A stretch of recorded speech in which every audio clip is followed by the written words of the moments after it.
The statue of General Custer still stands in Monroe, despite several months of community discussion and protest. We'll hear more about what activists are hoping will happen with the statue next, after a break. This is Stateside. I'm April Baer. Yesterday, we talked about the effort to revisit storytelling on the gold and green historic plaques that you find all around Michigan, marking places of historic importance. State historians are in conversation with communities to talk about the way some of these plaques may leave out key pieces of historic context. The story of history is told in many ways in Michigan communities. In Monroe, a conversation is well underway about a public statue of George Armstrong Custer, one of Monroe's most famous former residents. He lived in Michigan for some years as a child and visited his wife's family here often. But Custer's many bloody campaigns against Native people are remembered very differently among Michigan's tribal citizens, on reservation land and in places like Monroe. A petition to have the statue removed has gathered nearly 15,000 signatures. Two people who've been involved in the petition process, Nat Spurr and Katybeth Davis, are joining us today. They're both members of the Michigan Democratic Party's Anishinaabek Caucus. Nat's a member of the Nottawasepi Huron Band of the Potawatomi, and Katybeth is a founder of the Custer Relocation Project. Nat, Katybeth, welcome to Stateside. Thank you for having us. I heard that there is a name that Custer is known by within Indigenous communities. Could one of you explain sort of what it is and how it came about? Buju, Nat Spurr, Indigenous, Potawatomi and Dow, Pine Creek Indian Reservation, Athens, Michigan. My name is Nat Spurr. I'm an enrolled tribal member of the Nottawasepi Huron Band of the Potawatomi, located just south of Battle Creek in a little town called Athens, Michigan. We settled the Pine Creek Indian Reservation in the early 1840s and have owned that land since 1845. So Custer's became known as the Indian killer because all the atrocities, all the murders, especially of women and children that took place, we just think it's completely outrageous, inappropriate, and offensive to have this statue right on the busiest corner of Monroe. Katybeth, can you pick up the narrative of what happened with the Custer statue this summer and how you and Nat and some others were proceeding with the work up to that point? Sure. In late May, George Floyd was murdered by a police officer. And when I saw it, I was watching the news and my children were playing on the floor and it kind of just came on and we all watched it together. And I just didn't want my children to have to ever witness anything like this again. So something told me to just, I needed to go protest just like the rest of the nation was doing. So the Custer statue is an infamous place, location to go and hold protests because it is right in the dead center of the city of Monroe. People have protested there previously. I have protested, numerous times for women's rights, reproductive rights, LGBTQ, many different things down at that area. So as I was doing these protests, people were driving by, some of them members of my church, the church that is right across the street from the Custer statue, St. Mary's Church, and they were yelling at me, "White Lives Matter." They were calling me a nigger, saying that I need to look up at the statue and remember where I came from. Some people were telling me to go back to where I came from. So living in this town as a person of color, I've always dealt with race and, racist issues, but this kind of was the final straw for me. Them telling me to look up and, it just dawned on me, like our entire county has been whitewashed into thinking that General Custer is just this great hero and he's nothing but a monster. There's the Custer statue, Custer Elementary School, Custer Airport, Custer Road, Custer Week, Custer Ball Program. And, it really, I just started the petition because in order to break systemic racism, I felt like you have to go back to the beginning of where it originates. And this town, if it weren't for Libby Bacon, who was Custer's wife, and her petitioning and rallying for her husband, it would have never been even a thing here. So I had to start at the bottom, started with the petition. The goal for me was about 400 signatures. It got that in like 24 hours, I want to say, or more.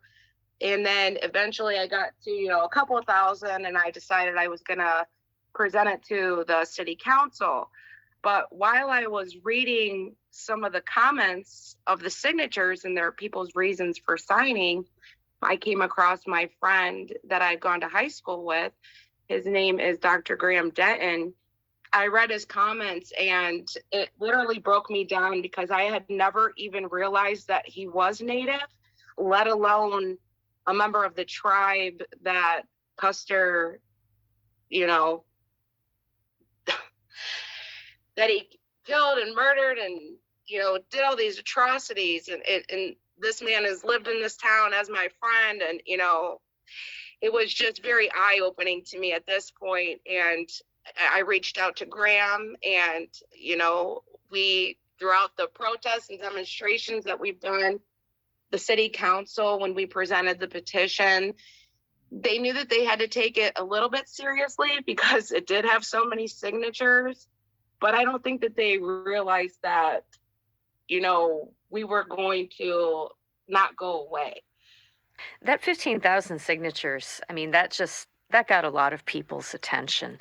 I wonder if either of you remembers sort of the tone in the room when you were heard by the council on this issue and sort of what you observed in the room, both in terms of council members' demeanor towards you and the other people who'd come to participate.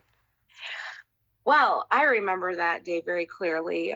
It wasn't like a shocked, it was that they were a little shocked.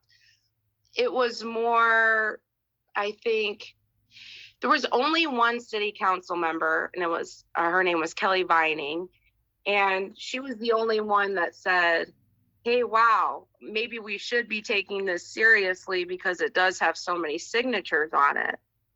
Everyone else kind of stayed silent, and they don't have to respond to anything that you submit, through comments during the initial meeting. But it was just a lot of them looking down, looking around. They couldn't believe that this was actually happening. It was my feeling, Yeah. Even still to this day, to the meetings that we still come to, it's like they can't believe that we're still here and we're still doing this. If you're just joining us, I'm speaking today with Katybeth Davis and Nat Spurr, and we're talking about efforts to relocate or otherwise reinterpret the statue of General George Custer from its prominent place in Monroe, Michigan. Nat, what's your read on the kind of reception that the petition got and how people are reacting to this over time? Do you feel like there are some people who are coming around, or is it more just the realization that even though maybe if decision makers themselves don't have strong feelings about this, that they need to, that a lot of people do, and that they need to start taking it more seriously?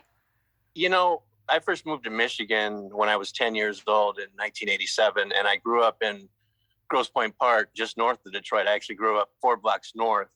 At that time, all the Grosse Pointes were probably the most segregated, and what I thought at the time was probably the most racist community in the whole United States. And what was interesting was when I began high school in 1992, I was, a member of the cross-country swimming and track teams, and the swim team just the season before. So in the early part of 1992, they added a symbol on their merchandise for the team, which was the Confederate flag. And quickly, the parents, and I would say a lot of the athletes, realized that times had changed and it wasn't appropriate for a predominantly white school to have a Confederate flag as a symbol of the swim team. And it went away. People realized it was inappropriate. People realized it was offensive, and they got rid of it. And I think that's kind of consistent with, I think most racism these days is covert. It's not overt. It's not out in the open. It's not public. There are a lot of racist people, but, as I said, I think most of it's covert racism. The city of Monroe and the county of Monroe are different. It's a racist community that's openly and publicly racist. And I think that the reactions that I saw when this became a big issue are consistent with that. People weren't afraid to say, this guy's a hero. I don't care about any of this. I understand what he did to Native Americans, and I really don't care. I understand he was, responsible for genocide. And I thought that was the overwhelming position that the population and the city council took towards Native Americans. They weren't afraid to be openly racist and say, we don't care. We don't care that 11 of his 15-year military career were defined by his atrocities committed out west against women and children, genocide against Native Americans. We really don't care. This is our history. We're proud of it, and we're going to stick with it. Can I add on something to that? Yes, please.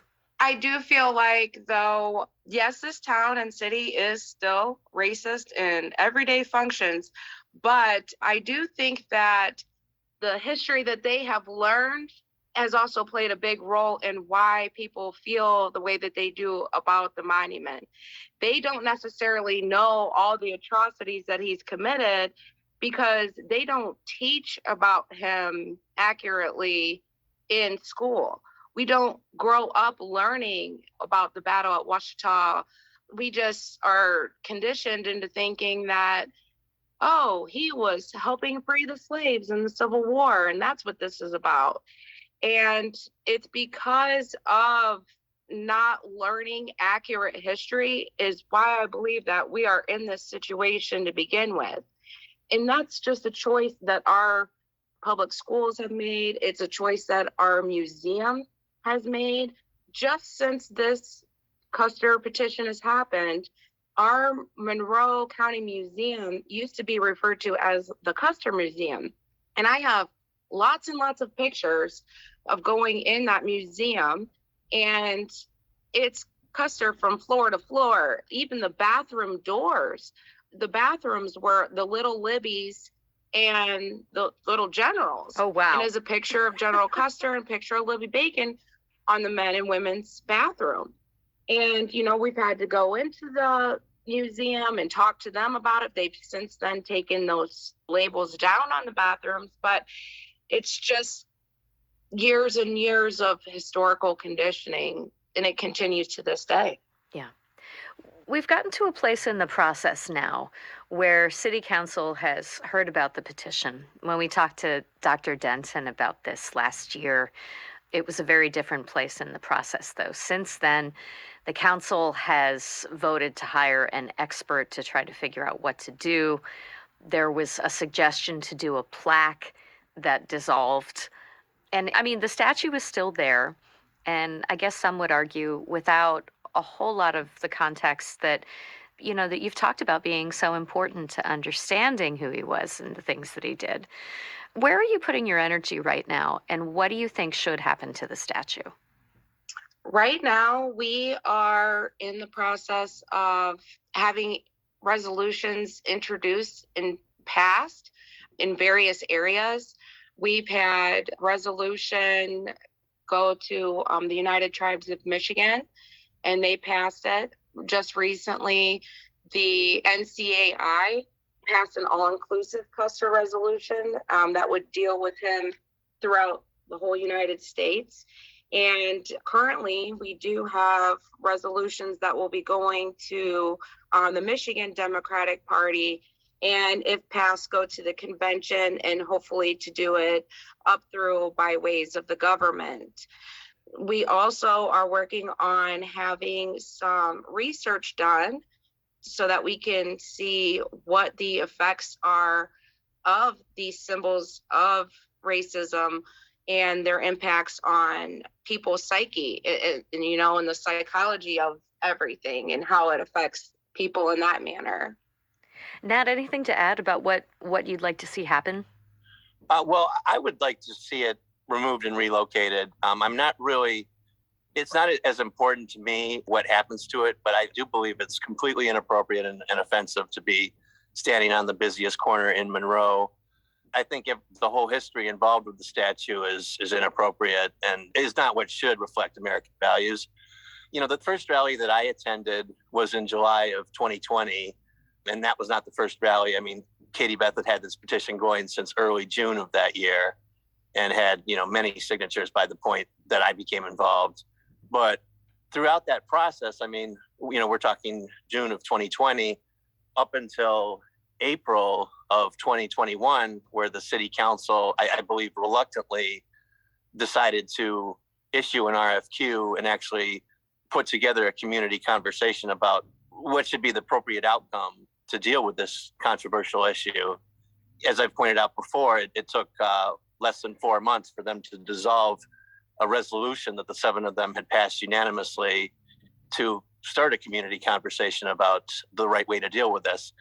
So at that point, I think in May was when Julie Dye, who's part of the Michigan Anishinaabek Caucus that I'm also a part of, took it to the United Tribes of Michigan, and it was passed unanimously. And this was specific to the Custer statue in Monroe. We presented it to the National Congress of American Indians. Aaron Payment, who's the tribal chair of the Sault Ste. Marie Chippewa Indians in the Upper Peninsula, they're the largest tribe east of the Mississippi, and he's their leader, and he's also the vice president of the National Congress of American Indians. It passed unanimously there on the 14th of October, and that was an all-inclusive resolution condemning all memorials named for George Custer throughout the United States. So not just, obviously, my focus, because it's the thing I've been most involved in, is the monuments in Monroe at the corner of Monroe and Elm. But obviously, I think, it's offensive to have the largest military base in Michigan, which is just, in our backyard, named after Custer, as well as, the Custer Recreation Area, all the other things. I mean, Custer, Michigan. And we're just talking about Michigan in that conversation. I mean, when we had the rally in June of this year, June 25th, which was actually the 145th anniversary of the Battle of the Little Bighorn, we had people attend from North Dakota. And these are people who've been involved in protesting, things named after George Custer in the Plain States. So, I mean, this is a national conversation. I think we'd already reached, several people outside of Michigan in this issue. But I mean, the situation in Monroe is different. I mean, Monroe has, a population both in the city and the county of just over 90% Caucasian. And this is, at the time that it was placed there in 1910 by William Howard Taft, that was already 34 years after his death. And it was before Native Americans had become citizens. It was before a whole lot of things. And things have changed since then. And I think it would bring me a lot of happiness and gratitude to see people recognize that and join with us in asking for this to be removed and relocated. Nat Spurr is an enrolled member of the Nottawasapi Huron Band of the Potawatomi, and he's also vice chair of the Michigan Democratic Party's Anishinaabek Caucus. And we're also talking with Katybeth Davis. She is a Monroe County delegate for District 1 and is also a member of the Democratic Party's Anishinaabek Caucus. Katybeth, Nat, thank you for talking with us. We really appreciate it. Glad to be with you. Chimagwich in my language. Many thanks. Thank you so much for having us.